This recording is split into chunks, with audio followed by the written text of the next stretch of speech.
So mayroon pong isang na namang ebidensya, di umano mga sangkay ang kumakalat ngayon patungkol po sa muntikang pagpapatumba kay former President Donald Trump. At ngayon mga sangkay, nagigimbal po ang buong mundo dahil po sa maraming impormasyon na lumalabas kung sino nga ba ang nasa likod ng pagpapatumba kay Donald Trump.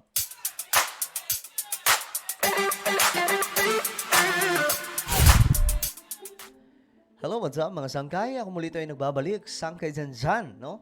Kamusta po kayong lahat? At shoutout po sa lahat ng mga solid sangkay na nanonood ngayon. Magandang oras po sa inyong lahat, no? At ayun nga po, pag-usapan po natin itong nangyayari. Mga sangkay, nangyari kay Donald Trump. Pagdami pong kumakalat ngayon ng mga sinasabing ebidensya, mga impormasyon tungkol po sa kababalaghan na naganap kay former President Donald Trump. Pag-usapan po natin yan. Pero bago tayo magsimula, pakisubscribe po muna yung ating YouTube channel. Ayan po, 1.25 million subscribers na po tayo dito sa YouTube. So kung hindi ka po nakakapag-subscribe, ano pang hinihintay mo? I-click nyo po yung subscribe button. Makikita po yan sa ibaba ng video na to. Pindutin nyo lamang po yan, tapos i-click nyo yung bell at i-click nyo po yung all. Sa mga nanonood naman po sa Facebook, i-follow nyo po yung ating Facebook page. Ngayon ito po, mga sangkay, tingnan po natin. US cop took picture of Trump shooter before attack. Ito daw po ay, itong pulis daw po ng Amerika ay kumuha po ng picture pa sa isa pong bumibira, yung bumira po kay Donald Trump. Bago daw po yung pag-atake. At ito daw po ay bagong ebidensya tungkol po sa puwersa ng Amerika. Naku, mukhang nga nangyayari. May ano no? May inside job. Eto, panoorin po natin. Months old, and if you want to really see something that's said, take a look at what happened.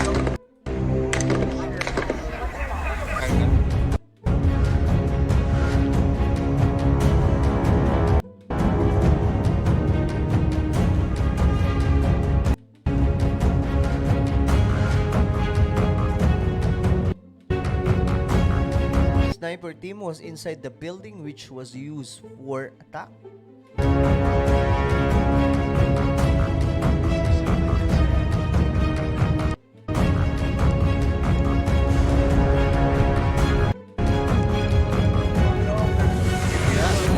A police counter sniper team was stationed inside the building. See something that said, take a look at what happened. Nandun daw po siya sa mismo loob ng building. Okay. So itong pwesto ni Thomas, itong bumira kay Donald Trump, sinasabi pa po na mayroong pulis doon sa loob. Ayan o. Mismong sa loob, mga sangkay ng building na ito. Ito po yun. Ito po yung mismong building. So anong mayroon?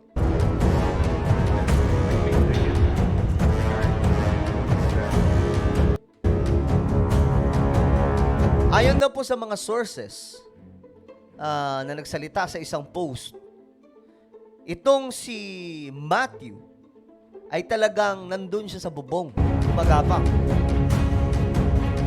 o umaakyat, mga sangkay.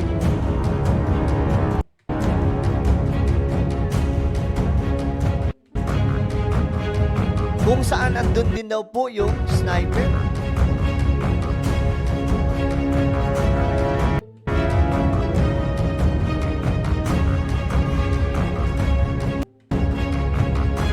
Lapit lang ang sangkay, no? So, nagiging ano to ngayon nagiging palaisipan sa lahat.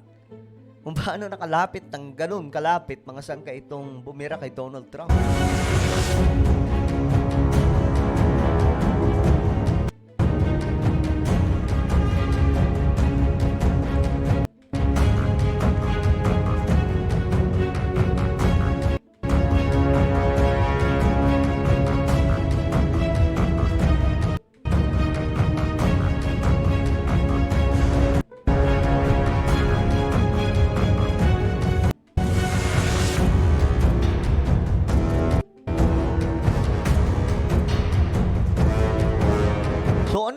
involved dito yung mismong puwersa ng Amerika or mga pulis nila? Kasi nakita din pala nila mga sangkay sa bubong. Itong taong to na bumira kay Donald Trump.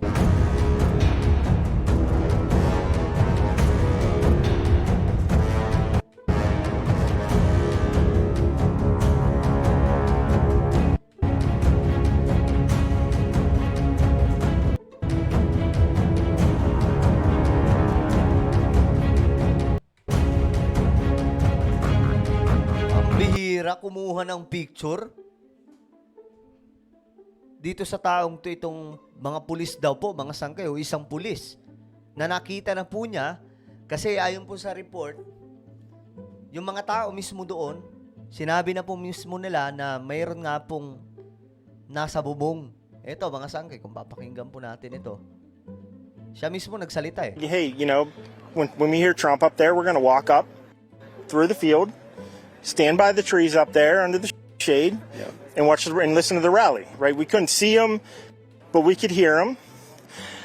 So we walked up, and probably 5 to 7 minutes of Trump speaking. I'm estimating here. I have Magal pa eh, no? Mga sangkay. no idea, you know, but we noticed the guy crawling, bear crawling up the roof of the Magapang building daw po sa bubong. beside us, 50 feet away from us. Sobrang lapit lang, mga sangkay. So we're standing there, you know, we're pointing at the guy crawling up the roof. And he had a gun, right? He had a rifle. A rifle. We could clearly see him with a rifle. Absolutely. We're pointing at him. The police are down there running around on the ground. We're like, hey man, there's a guy on the roof with a Ayan na, sinasabi po niya sa pulis, mayroon daw tao sa taas. rifle. May hawak na, mga sangkay, pambira kay Donald Trump. In the Kaso may ads.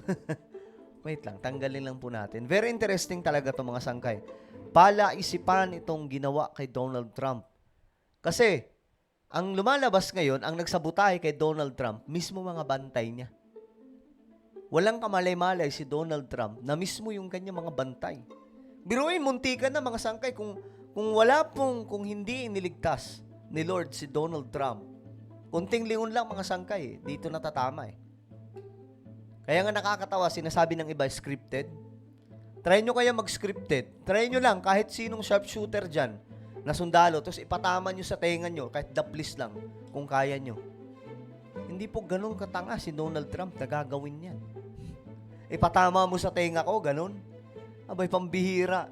Kahit pa siguro, sobrang galing bumaril, hindi ka papatol sa ganun.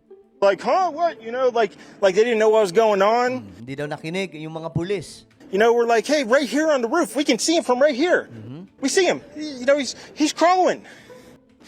And next thing you know, I'm thinking to myself, I'm like, why is Trump still speaking? Why have they not pulled him off the stage? I'm standing there pointing at him. Diba? So, nakakagulat yan mga sangkay. So, balikan natin to.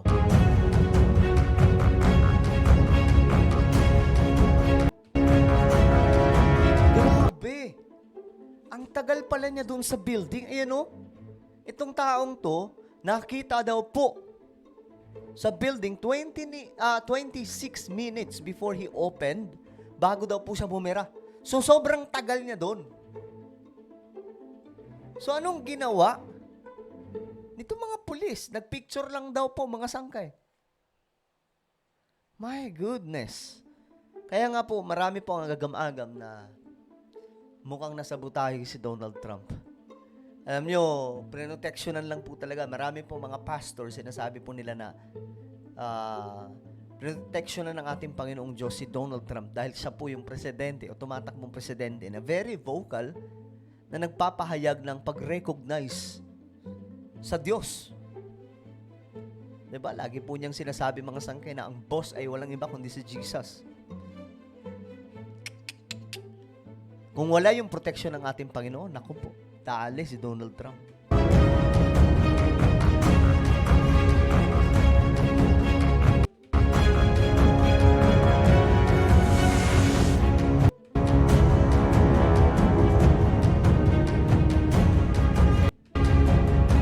Kita mo? Hindi hindi daw po klaro mga sangkay kung sino yung inatasan sa perimeter na magbabantay.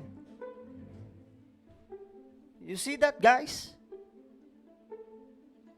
Bawat politiko mga sangkay, meron po yan, mga security sa perimeter. Sila po yung nagbabantay sa mga malalayong building para lang mas-secure, na safe. Kahit po nung kumakandidato si BBM, ganun po.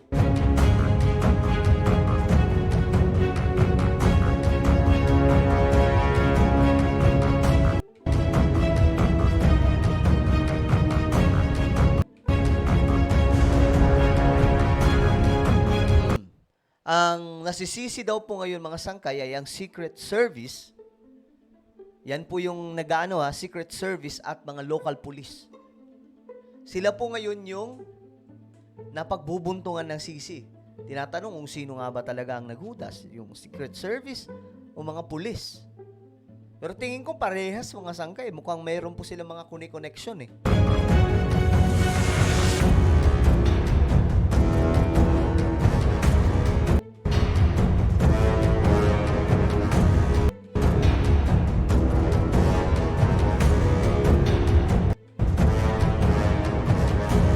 Dapat pala yung mga pulis yung nasa perimeter, mga sangkay, ayaw po dito.